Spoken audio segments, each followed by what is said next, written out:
Hello, Hawkeyes. Welcome back to the UI Sports SalesCast presented by the University of Iowa Sport and Recreation Management Program. My name is Charlie Taylor, and I'm your host as we talk ticket sales and revenue generation with sports industry executives from around the country. The UI Sports SalesCast gives our students timely conversations covering multiple topics in revenue generation to help them prepare for their sports careers. Today, I'm excited to talk to Philip Fisher, Manager of Business Development for the Phoenix Suns and Phoenix Mercury. Philip joined the Suns this past year after spending time with the Arizona Coyotes. And Philip moved to Arizona after spending about 5.5 years with the Milwaukee Bucks. I'm really looking forward to today's conversation to talk about Philip's role, take a look at a day of life in selling tickets for the Suns and the Mercury, and to learn from Philip how he approaches the sales process and gets to the close of a ticket sale. So, Philip, welcome into the Sports Sales Cast. And how are things going today? Man, they're going well. I appreciate you having me on today. Uh, but there's nothing else to really say, but things are going good when you look at it from the standpoint of our team's in the playoffs and we're celebrating a record-breaking season on multiple levels, not just from a like a full sales floor and what we've done from our overall budget and goal, but also from a group's initiative and number that we've broken, which I'm super proud of. So all overall, it's just an exciting time.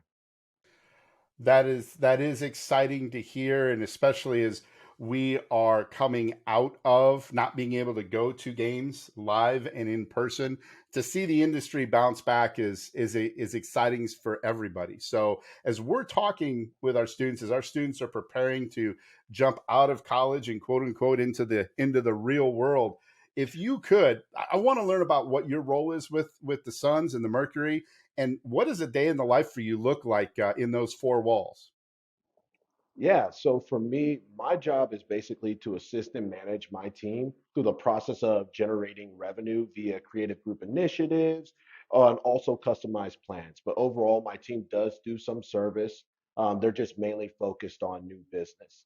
So my day, and this is kind of anything in sports, it changes. It varies very much, but that's one of the things I love is that no day is the exact same and that everything is strategized towards how can we push the envelope? How can we be better? How can we be more creative in this approach? And what are we going to do to increase the value that fans perceive in not just our team, but going to games and their experience?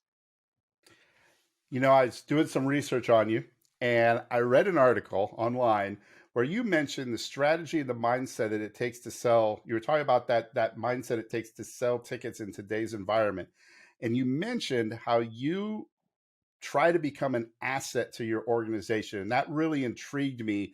And thinking about that and how our students can apply that as they're looking at their first gigs and how they get into it. So, could you touch in a little bit about that and talk about how you approach ticket sales today as you try to become an asset to the Suns and the Mercury? Yeah, definitely. And to give you to answer that, I think it's a multi-answer assessment to that kind of a thought.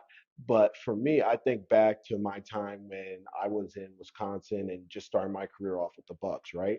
I think part of it was I wanted to be so good at my job, and you go in thinking, I want to be a great seller. So that means I want to figure out how I can sell the most revenue as opposed to how am I creating the most value for my organization.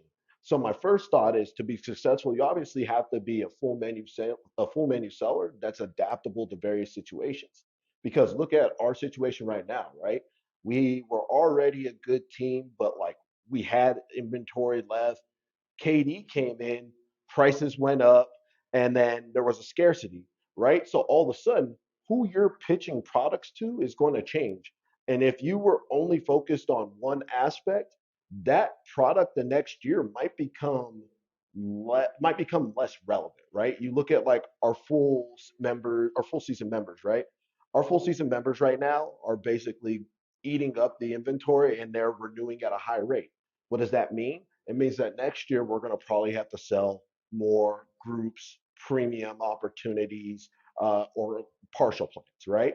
So if you were somebody that was only like you were only surviving off of full season tickets the whole time, guess what? You have to round out your book of business. And the person who's able to do that is never going to worry about that Because it can also happen on the other end where you lose a star player and all of a sudden you're now looking at yourself like, great. There's a lot of full season tickets, but I've only ever focused on like groups.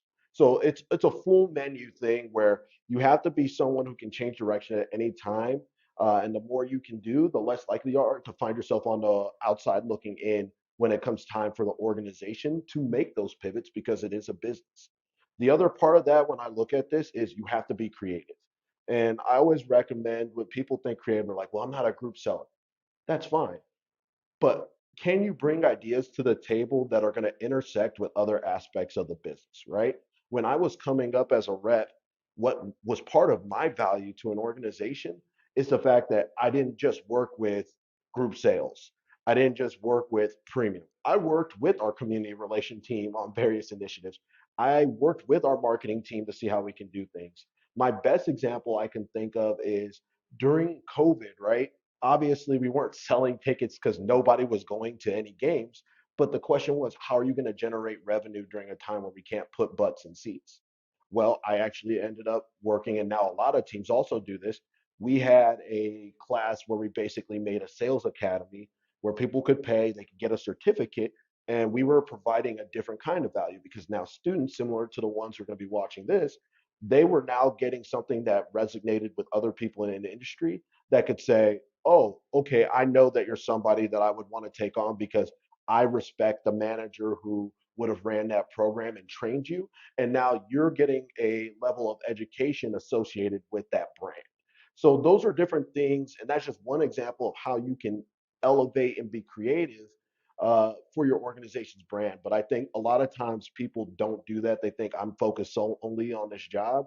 And they don't realize that if you didn't adapt, you might be somebody that's not nearly as relevant in the industry. You bring up a real interesting point about the flexibility of being able to, you mentioned the full menu. We talk about it all the time, a full menu marketing and a full menu of being able to sell multiple different types of tickets and then adding that value to your organization as well as to your clients, to your book of business. So leads right into kind of my next question for you is you've sold all types of tickets and give our students, if you could, a look into how you maybe just focus on closing, how you close all the different types. Is closing a group different than a season ticket, different than a club seat? How do you go about doing that? Maybe it's not in the close, maybe it's just in how you approach the sale, but what's the difference in that if you're going to try and be that full asset when you're going to close the sale? Man, so this is actually the thing that for me changed my career. I know you guys had the chance to hopefully hear from Carl, who Charlie had the chance to talk to earlier, but he had to approach me after year one of me being in sales, which was the only year where I didn't hit my goal. Every other year since then that I've worked in the sports industry, I've been 120% or more to my goal. But part of that change was that I had to stop looking at things as this is more valuable than this because this is going to equal more revenue and more money in my pocket, right? Instead, where that approach changed for me, it was how am I elevating the experience and value of others where they are now going to look at me as a more valuable resource and not only recommend me to others as a referral, but increase their general spend with me over time, where my book of business is growing innately because of the fact that I'm delivering good service. And that's where that change really happened. I think sometimes, and this is a struggle a lot of people in the industry I find have, they go in saying, I'm a full season ticket seller. I only sling full and half season seats. That's what I do. And then what they find themselves in the situation of is they're no longer looking out for the best interests of their client.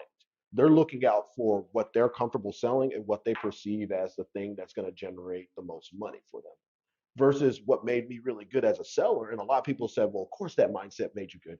You were in group sales. What made it good was the fact that I didn't just do group sales. I did group sales, premium, full season, the whole gambit. And that was because I always looked at it open-mindedly as like, let's have a conversation. And based upon the feedback, I'm just going to generally give you whatever is the best thing for you. And I think that was the thing that really changed my mindset. The other part of it came from just talking with some of our best sellers when I was coming up in the industry is you got to have a confidence about what you're pitching. I think sometimes when we first get into the industry, we look at high dollar amounts and we assume like that's expensive. Yeah, it's expensive for you as a college student just coming out or somebody just breaking into the industry. That doesn't mean it's expensive for somebody who is in their work role that sees a function for the product you're pitching and can actually make money from that if they're operating from the capacity of retaining clients or selling new clients. That's one of the reasons why you have to take that bias out of your mind from your own opinion and go ahead and actually be open minded to what you're pitching and make sure that overall you're protecting that value and you're making sure that you're selling them on what's going to be the best fit. And that's what's always going to come back. I'm a big person on, you reap what you sow. That's going to come back to you tenfold on what you're able to produce in the long run and how successful you're going to be as a sales rep because you're only as good as your name. You bring up a great point because you're right. My experience in talking to other folks around the country, Philip, is that people get into a mindset and they forget about the sports, the business side, even in professional sports, of what happens on the court. If the Suns win a championship this year, and I know if you were phrasing that question, it's when the Suns win the championship this year. But if the Right. Suns were to win the championship this year, I don't know if people understand what happens in your business, right? All of a sudden, you're probably going to renew most of your season tickets. You're selling different now going into next year. Whereas if the Suns hadn't made the playoffs, that's a whole different sales strategy. Can you talk a little bit about that? And maybe that just rolls into the fact that if you know how to sell everything, you have a much easier transition across the different timelines of an organization. Well, I think that comes with integrity, right? With that sales strategy, it's understanding like, hey, I have to be honest with our clients. We renewed at a very high rate because a lot of people don't want to miss the quote unquote the show, right? They want to be able to see the team go to the playoffs. They know that we just trade for a Hall of Famer. That's going to be a big reason why people are going to renew at a high rate, but also it's because of the service we delivered. So when you look at that and you're talking to somebody, it's being honest and saying how can I best help you get there and still attain your goals. And that's whether you're looking at it from a business perspective, from a single game consumer, or a nonprofit, right? How can I still best help you achieve your goal within the bounds of what we have available? And I think if you're straightforward with somebody like that, that's going to be a great way to still build your business. But as a rep, how do you attack that? And what's the kind of strategy? Number one, it's telling them how do they get in position where they don't miss out on things. I think a lot of times you tee people up, and you know this as you've been in sales, people don't believe you. Oh yeah, I'm sure you're going to sell out of something, right? Well, sure enough, for those who have experience, it's not rubbing their faces in and saying, "I told you so." It's instead going and actually saying, "Hey, I want to help you achieve this. Here's my plan on how we're going to get you there, but I want to make sure you're on board with it. Once we know you're on board with it, let's make sure now that we're utilizing it to the best of your ability." So if that's an event or it's something where you have a message you want to get out, let's make sure you're putting it on the biggest platform. That means you're doing a group with X amount of people in this area. Hey, if your goals is still get in front of clients, cool. Maybe we can't do a half a full season, but you get multiple of our partial plans, and that's going to kind of make up your own version of a half a full season. So it's being, and that's going back to being creative and not closed-minded. It's being able to think on your feet, and it's having that integrity to be able to have a straightforward and honest conversation with the client that's in front of you, rather than just telling them, we don't have it, but you got to get this, or if you put this down, maybe I can get you on the list. No, don't be that guy. Just go ahead and actually make sure that you're helping them out, and it's going to come back to you. Philip, thanks for that. It's great, great insight into that. And I want to pick your brain on even more insight into our next topic. Our role in education and higher education and at the University of Iowa and our sport and rec management program is really to prepare our students to enter the sports industry with as many of the skills and tools they need to be successful. We really pride ourselves on how we give a real life experience or a real life look into the industry before they're interviewing, before they're trying to get that first seat. In your experience, the Bucks in Phoenix, what advice can you give to our students as they either on the interview process or they get their first gig and they're going into that first job? That's kind of part one. I'm going to give you a two-parter here. That's part one. Part two, though, how do you evaluate opportunities and maybe what's kind of changed pre-COVID to post-COVID? No, I love that question. It's one of my favorite things to talk to students about, right? So let's start with part one. For them, what are things they can be doing and how can I help them get there? I think one of the biggest things for students as they're looking at opportunities, number one is please do not limit yourself based off of a market or a preferred sport. Giving you a prime example, I grew up playing football my whole life. I played college football.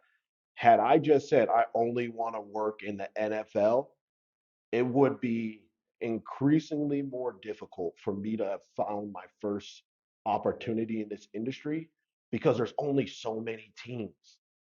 You have to be somebody that at the end of the day is open to saying, like, I want to do this job because I'm passionate about this role.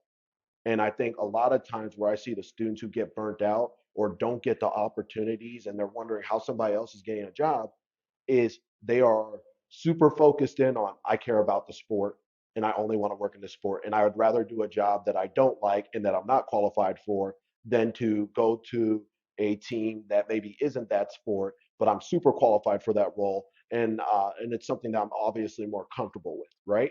Because at the end of the day, we're not evaluating when, and I'll use myself as an example. When people were evaluating me coming out of school, they weren't evaluating, oh, Phil played college football, so he'd be great as a sales rep for an NFL team. No, they evaluated what were the skill sets that I have, as a person, and what did I build up as a student, as somebody who specifically went into various internships and volunteer opportunities in order to be best prepared for that sales role. And that's what got me into that field, right? The other thing that I tell people is it's no shame, by the way, going into minor league sports. I think there's some kind of huge misconception there where everybody all of a sudden is almost like, I'm too good for minor league sports. I work too hard. I need to be in a professional sports because they've got the biggest brand and the biggest stage.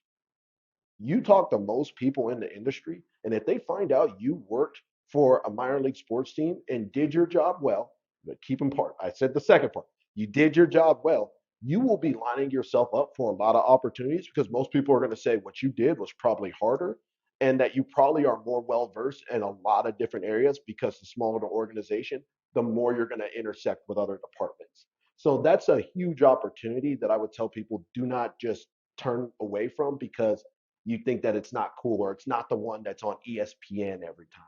So that's a big part of it. The other thing that I would talk about with students from looking at roles is how they get their resumes ready and what they're doing before that. And with your resumes, I always tell people there's a couple things you can do when going through the application process. Number one is none of your resumes should be the same as, even if it's the same thing I'm going for sales, it shouldn't be the same one that I did for sales job X as I did for sales job Y.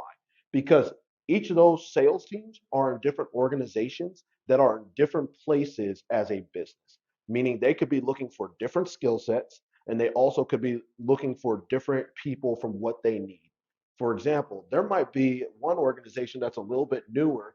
They're looking for people that have more of a leadership quality because they need some of those people to be retained and they want to be able to build that up internally versus another organization where they're like, we're looking for just hunters. We want people who are able to go get what they're looking at. They don't even list anything about leadership on their resume.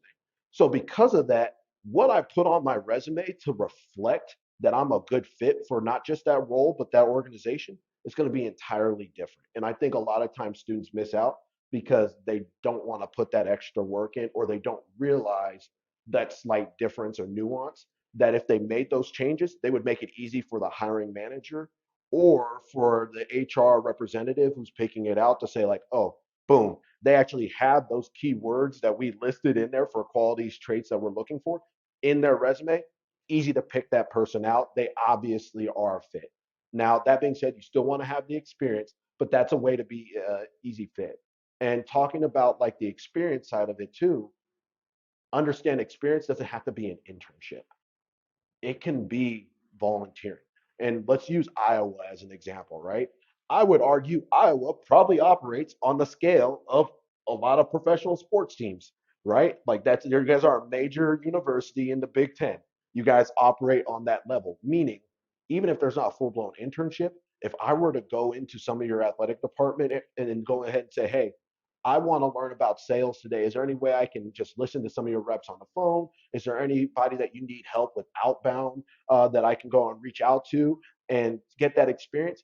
That right there is easy experience. And I'd rather have somebody that said I volunteered 50 hours listening on the phones and making calls to donors for our schools than somebody who worked for, let's say, the Arizona Coyotes, but I did my internship in marketing.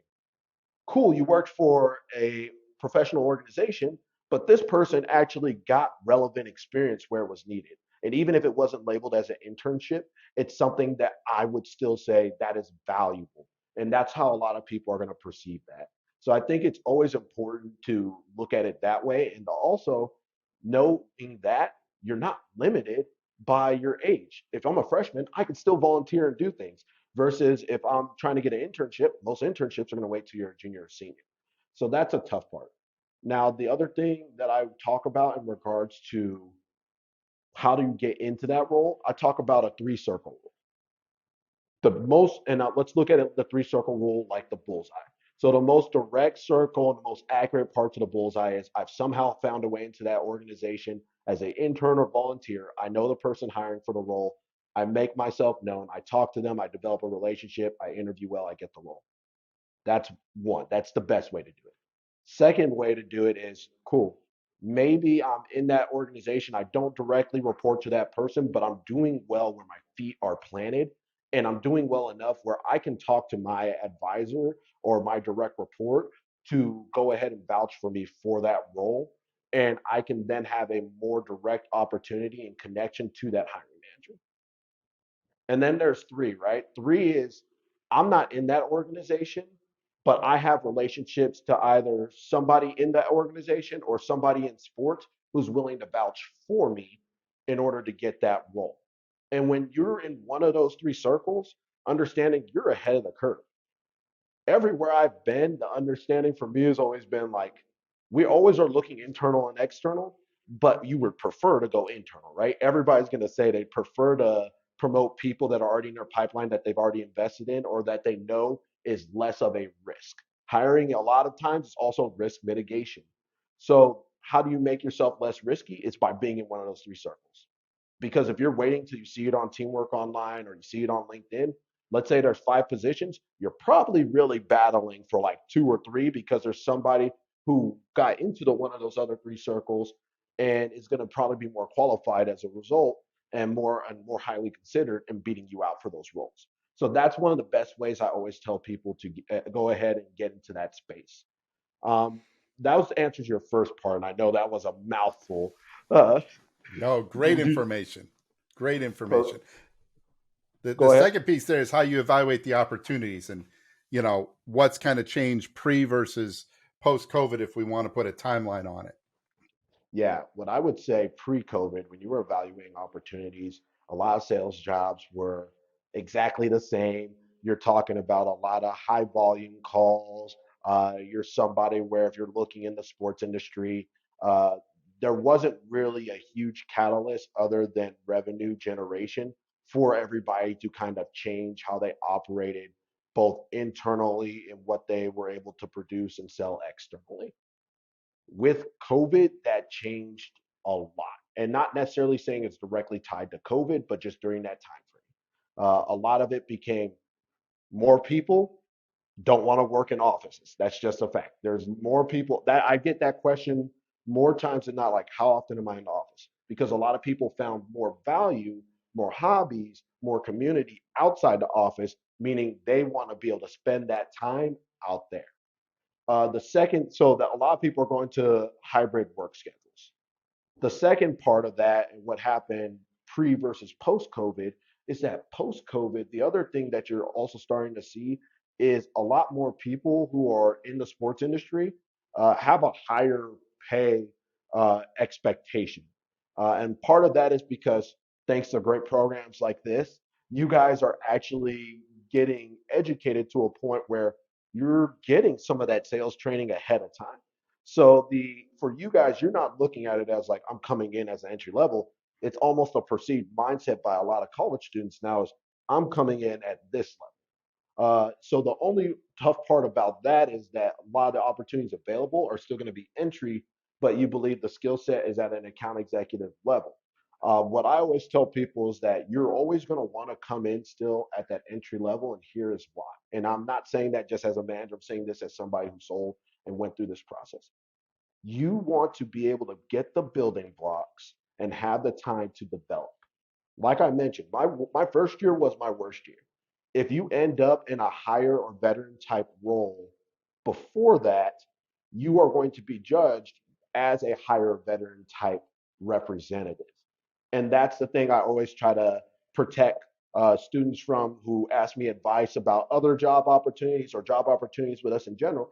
I tell them if you're going to go into that role, you just have to be ready to know that you're going to be judged by that metric and by that standard. But there are some people who are ready for it, they crush it, and so on and so forth. But more often than not, I've seen a lot of people who have that expectation. They turn down inside sales roles, they turn down sales associate roles, and they say, "Oh, I want to go in the AE role," and then they find themselves out because they could not pick it up as quickly as they thought they could. And I always tell them the industry moves so fast. If you are doing the right things and you're producing revenue, trust me when I say the sports industry wants to keep its best talent, they're going to reward you and move you into those roles. But those are some of the things where I saw some changes. The other part of it is just more or not, you're going to see greater benefits. You're going to see people also more interested in your development is a big part of it. So culture is also huge and how you're making sure people feel like they're being recognized, elevated, and rewarded for their success. And there's a lot more leadership and and higher education programs that are being established in sports organizations that I think is a very good and positive change that I've seen for reps as they kind of move and navigate through the industry. Great advice and great insight. And we're wrapping up here. I always want to give the guests kind of the final word or the final piece of advice if there's anything else. And I'll turn it over to you for just one more quick thought before we wrap up. Yeah, my last piece of advice would be this: do not limit your opportunities uh, based upon you not necessarily knowing what you want to do or knowing how to get that experience or opportunity. Reach out to people and use them as resources, but also build up authentic relationships.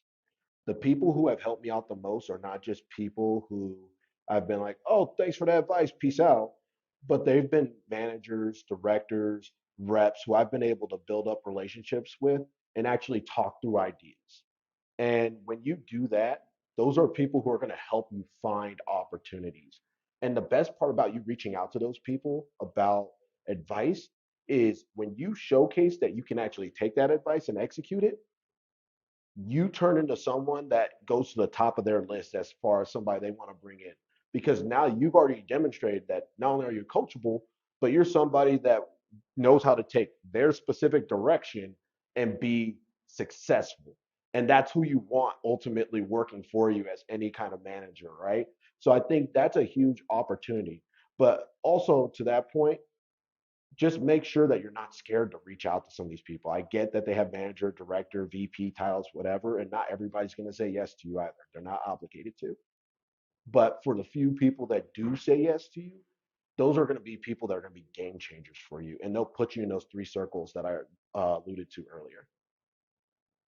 Philip, I can't thank you enough for one, your advice, two, your time, especially here in the start of the NBA playoffs and getting ready for your summer work in the WNBA, and the time that you've given me, that you've given our students, and the advice that you've passed on. So, again, thank you very much. And I just want to wrap up by saying, If you are a UI Sport Rec Management student, let us know who you'd like to hear from or topics that you would like us to cover, and we'll work to get them on the next SalesCast. You'll be able to follow the UI Sports SalesCast at the official UI Sport and Recreation Management YouTube page. You can also follow Philip and myself on LinkedIn. So with that, everybody, I want to say thanks for watching. We look forward to bringing you our next guest on the UI Sports SalesCast. We'll see you then. And as always, go Hawks.